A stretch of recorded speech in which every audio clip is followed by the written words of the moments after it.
Oh, it's a frosty day today, folks. Look at that. Frosty day. Oh God, that means we got problems. Good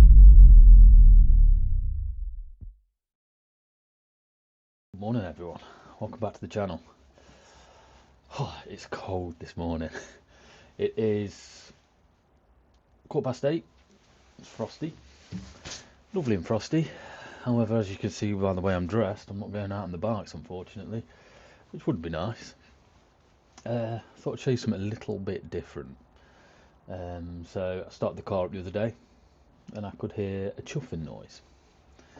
Not only that, it stinks of diesel fumes inside the car. Absolutely hums. In fact, it stings my eyes and I'm getting a bit of an headache. So I thought instead of driving off my face on diesel fumes, I'd actually find out what the cause is. Yeah, I got an injector leak, which is brilliant. So any of you know me, I used to be a Ford mechanic years ago.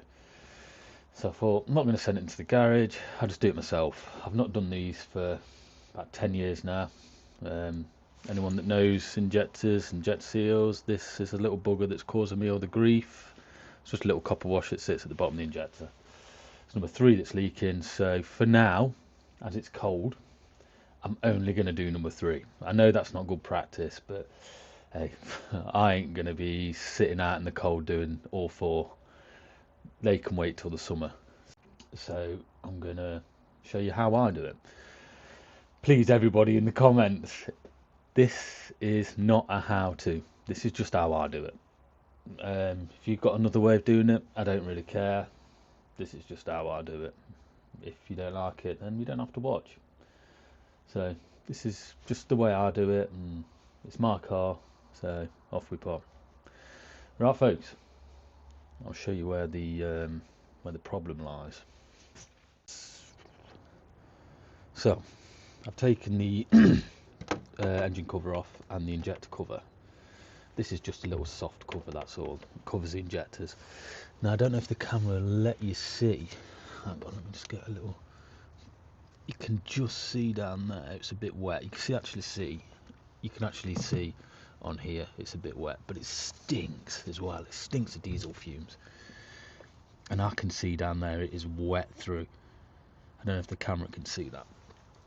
So we're going to start by taking this tube off here, undo the electrics, take the leak off pipes off, whip the electrical connector out the injector, and then finish off by undoing this bolt here, which is the clamp for the injector. I am freezing. It's cold. God, I hate cars. Anything that can go wrong, I hate.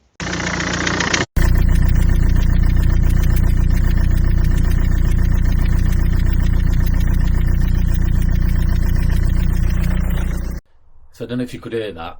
I did put the microphone really close, but that's the noise that the injector makes when it's leaking. So number 3 is leaking on mine, like I said.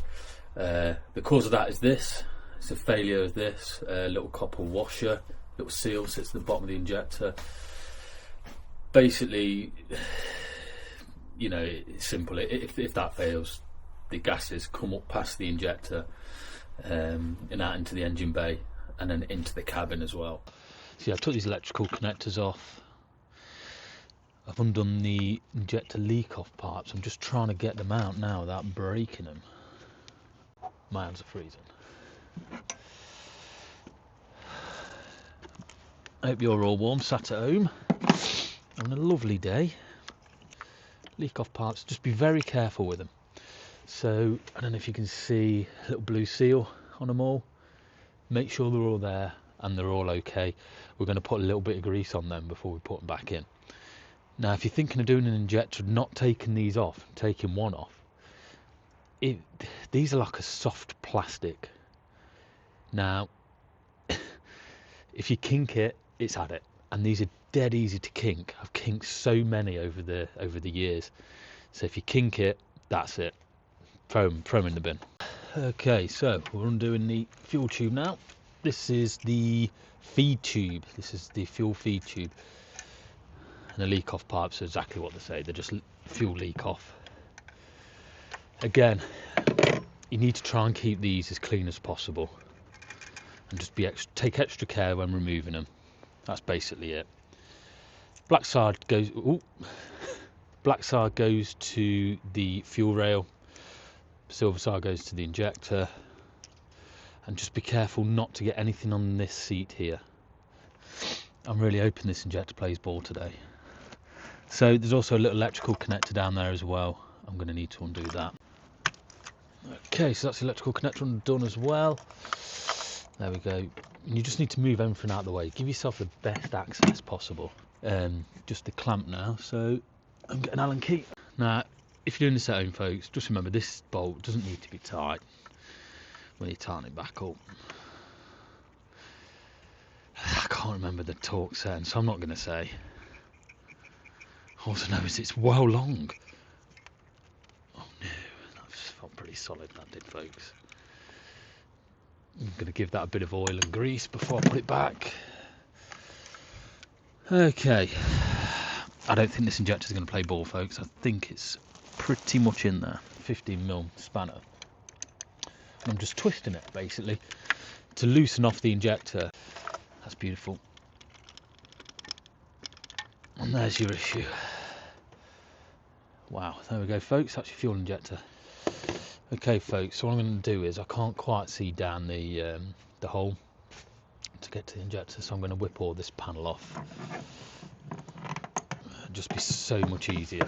Okay, now I can see full excess.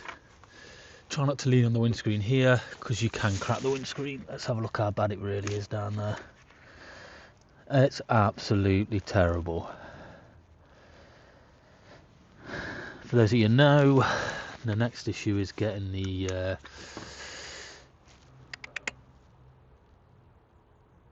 copper washer out. So this is the top. It should look like this, okay? However, it's looking like that, and you can actually see where it's failed there.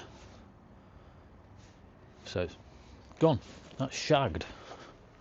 Right. Now I'm not going to get a dog and start grooming it. This is a brilliant bit of kit. Pet blower.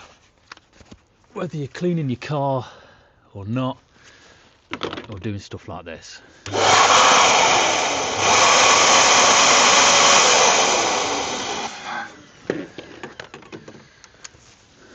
Oh yes. Earlier on in the video I said that all this soot and everything sets like plastic. Well, look at this injector. This looks like paint. Trust me, it's not paint. That's the original injector. This is all the soot that's past the injector. It sets like plastic, and in fact, it's not. So yeah, that's what to look for, folks. It's all over here as well. It's mad. It's mad how it sets. As soon as I can find my torch, it's there right in front of my face. Look, it's there. It's unbelievable. It's yellow, so I can see it. So this is where the injector sat here, and the injector sits in that hole there. And like I was saying before, the soot sets like plastic. I'll show you because there's a bit of soot on top. That black piece there is soot, and it sets like plastic. It's horrible. I don't know if you can see around. There's frost everywhere. So yeah, and these babies are sat in the garage, chilling. Took some of the security features off because I don't want everyone on YouTube to see how we secure our bikes. So now it's just a case of getting the washer deep inside there. So I normally use a screwdriver, put it down a screwdriver. However, I've not got a screwdriver that long. Aha! I can use that bad boy. Snap on Torx bits. They're quite long. I'm literally just going to get it, drop it down the shaft, done. And we're in. Beautiful. Well, folks, I don't know if you can hear that. We've got a paraglider, or whatever they are, joining us today. I hope he's got his thermals on. Okay, injector's back in. We're going to build it back up. So my advice is the anchoring bolt, give the thread a nice clean, because you don't want any crap in there, because if you cross thread that, you are in a whole world of pain. Okay, the injector's in. Perfecto. So yeah, it's just a build up now, folks. So we are going to chuck on the electrical connector to the injector. And like I say, if you can't remember which way it goes, just look at this injector. You cannot get it wrong. There we go, that's on. Just give it a little tug. She's on. Okay, now it's going to be the fuel tube. Okay, now remember this.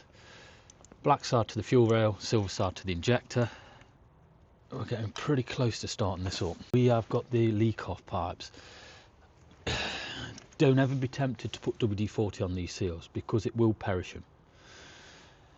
Either put grease on, or like I've just done, I've got a bit of diesel and just put it round them.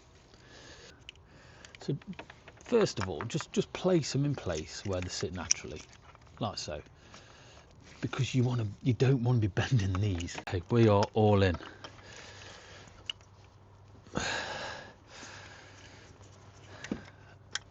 Plug everything back in. Make sure it's plugged in, folks, because you will get some nasty fault codes, and the dash will go absolutely mental at you. Okay, folks, we're done. Time for the moment of truth.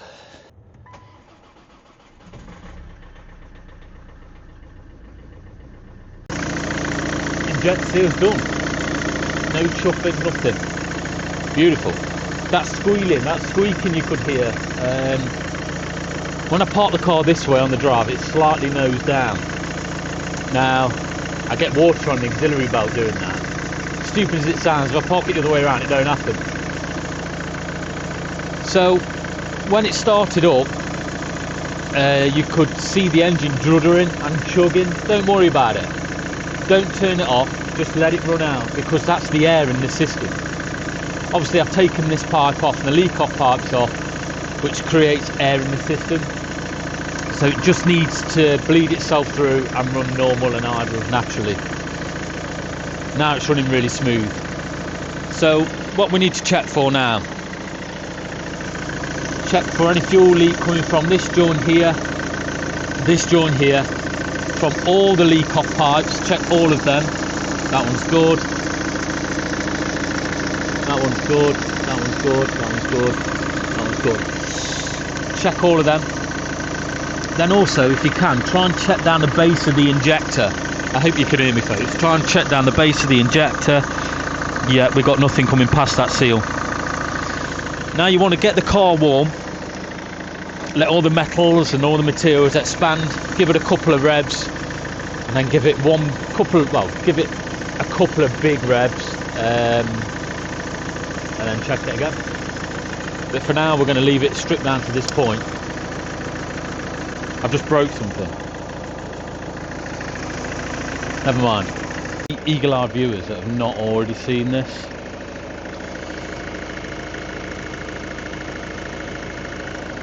Ford used Citroen Peugeot engines.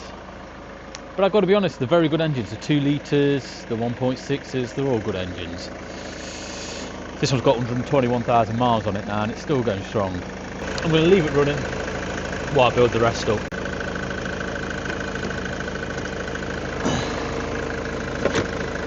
Okay, that just pushes in like so. It's like a tongue and groove fitment, so you have to just make sure it's nice and clean, make sure it goes into its right allocated spot.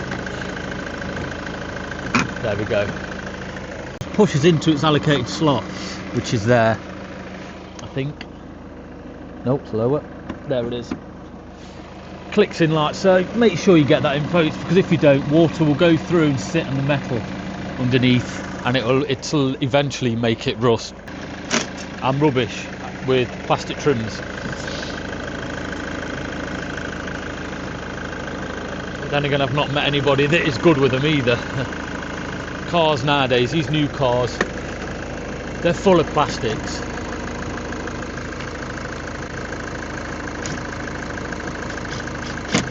There we go. The wiper's back on. Now, just try and get them where they were, best possible, roughly. we're about there roughly. And normally the bigger wiper goes to the driver's side. So get them looking nice and neat. I think it went about there. So we bought this car back in January this year. Basically we wanted to buy a caravan, and not only that, we wanted to buy a bike trailer. As you've seen, we used it for Poland earlier on this year. Now I bought it with 99,000 miles on it. As soon as I brought it, I did the cambo, and it's a good job I did, because that was literally about to let go. Did the cambo. To be honest, it's been a very good car. It's a Ford Kuga. It's not a four-wheel drive, I didn't want a four-wheel drive, just in case the clutch goes and I have to do it myself. I don't want to mess about taking that transfer box down. But yeah, these are really good cars, to be honest. It's basically just a jacked up Ford Focus. Lovely car to drive, got the 19-inch wheels, all the little extras on it. So yeah, we bought it earlier on this year. I've had it remapped as well, just to give more torque when I'm pulling the caravan, and I'm really glad I did, because the torque on it is really good for what it is. It's only a 2-litre diesel. I think it's 185 horsepower now. It was 138. And I don't know what the torque figures are, but they're a lot higher. Now the caravan weighs nearly 1,400 kilos, very close to 1,400. And to be honest, when the caravan's on the back of this, if you're in 5th gear and you need to accelerate to pass someone, it pulls like a train. It really does pull like a train. Obviously I'm not going to say you don't know it's on there, because you do, but it does pull ever so well. I don't know how it pulled before the remap, because we didn't have the caravan then.